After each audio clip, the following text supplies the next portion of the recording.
Allez, comme tous les dimanches, le résumé de la semaine, 44 vidéos faites cette semaine, un peu moins que d'habitude. Ah, en même temps, on est en plein mois d'été, mois de juillet, hein. Donc, mois d'actu, c'est logique. Donc, plainte contre Ford aux US.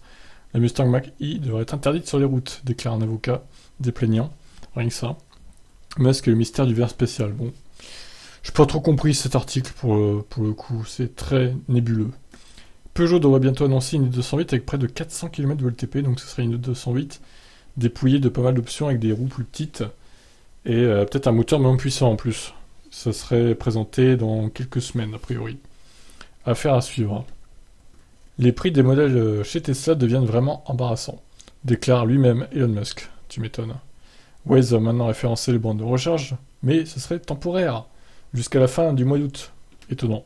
Pourquoi ne pas les laisser tout le temps en fait? Tesla débarque en Turquie, installation des premiers superchargeurs dans différentes villes.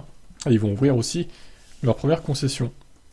Gros coup de pouce du gouvernement pour tous les combustibles fossiles à la rentrée, des réductions de 15 à 20 centimes, voire 30 centimes même, pour septembre, sur le prix de l'essence. Alors, est-ce que ces réductions vont suffire à maintenir les prix sous les 2 euros le litre? On verra. Parce qu'il y aura peut-être une hausse massive en septembre des prix, donc à voir. Sono Motors dévoile la version définitive de la Sonotion et de son prix donc. Donc elle a été restylée cette voiture avant même d'être sortie. Une voiture qu'on attend depuis quand même 2017. Hein. Ça commence à faire long. La production commencera en 2023 a priori, si tout va bien. Musk au cœur d'une affaire extra-conjugale annonce vouloir faire profil bas sur Twitter. L'Ampère contre-attaque. Un collectif installe 36 000 kWh de panneaux solaires près de Granville. J'aime bien le nom du collectif, de l'association là. C'est vraiment pas mal trouvé quoi, le jeu de mots. Stellantis traque vos dépassements de kilomètres en voiture électrique via la carte SIM embarquée sur les LOA, LLD, etc. Je trouve ça un peu intrusif perso.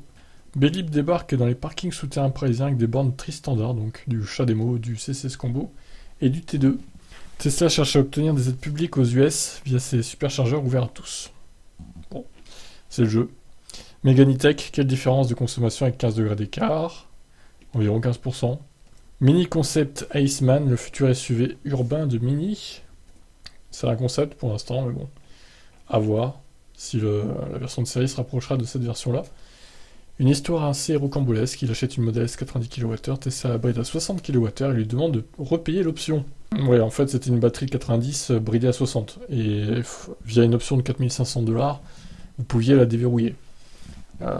C'est un peu mesquin de la part de Tesla, au final ils ont quand même cédé puisque l'affaire était médiatisée, donc ils ont dit ok bon, on va céder, c'est bon, on va lui donner sa batterie à 90 kWh. Mais heureusement qu'il a gueulé du coup. Alors à Toulouse, des anti-VE brûlent 4 bandes de recharge. Bravo, 200 000 € de dégâts du coup. Bande de débiles.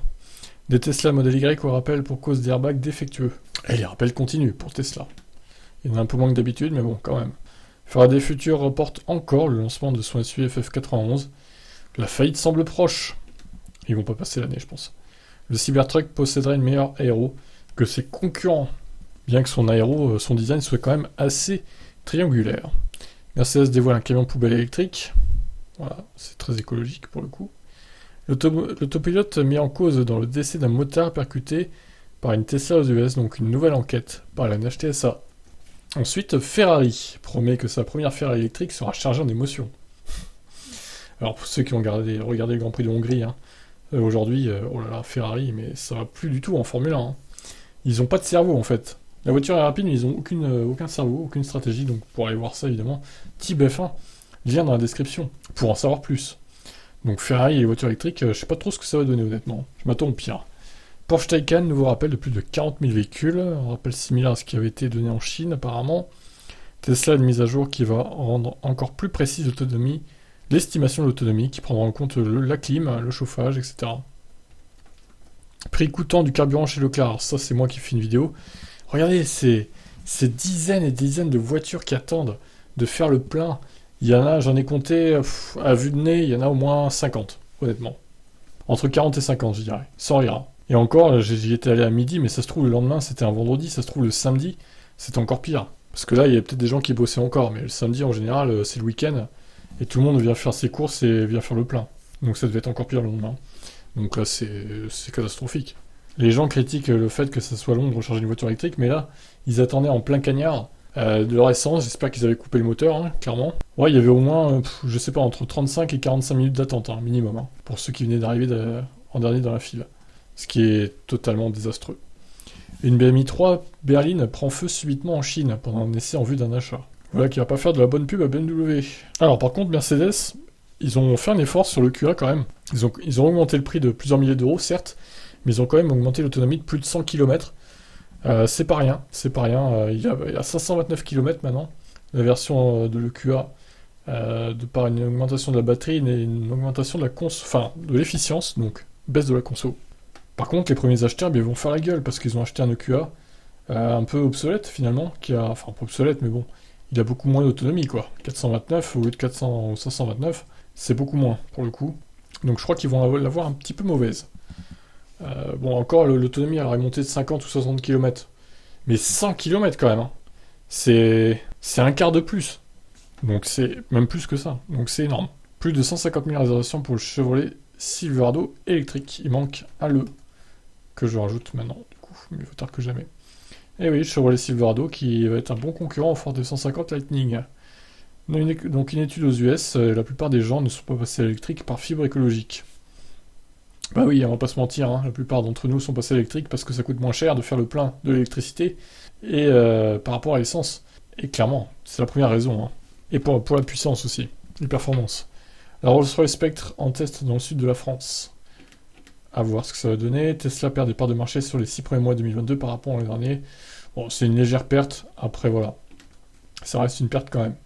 Un partenariat inédit entre Lightyear et Koenigsegg pour une future voiture électrique. J'attends de voir.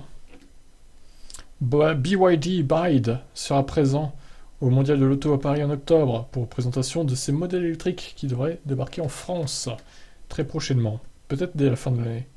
En septembre, Ford pourrait dévoiler une Mustang coupé hybride, voire électrique. Une Mustang coupé électrique. Alors là, incroyable, les puristes vont crier au scandale. Déjà qu'ils crient au scandale par rapport à la Mach-E.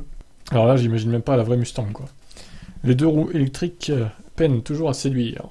Eh oui, les ventes ne décollent pas apparemment. BMW procède au rappel de quelques iX et i4 pour des problèmes de batterie. Bon, il n'y a pas les i3 dans l'eau, malgré ce qu'on a vu en Chine.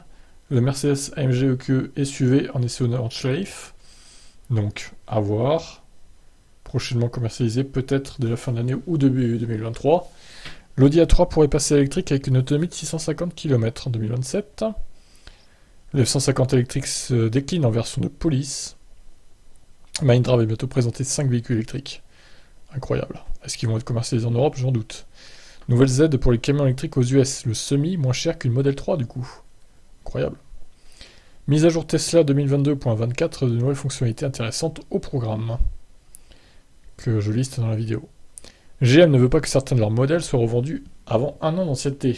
Et oui, parce qu'ils veulent éviter d'égratigner leur image de marque. Bon, je trouve ça un peu étonnant, mais bon. Voilà pour ces actus de la semaine, je vous retrouve dès demain lundi pour d'autres actus. Pensez à vous abonner à mes autres chaînes, tous les liens sont en description, je vous laisse. Bonne fin de dimanche. Bye.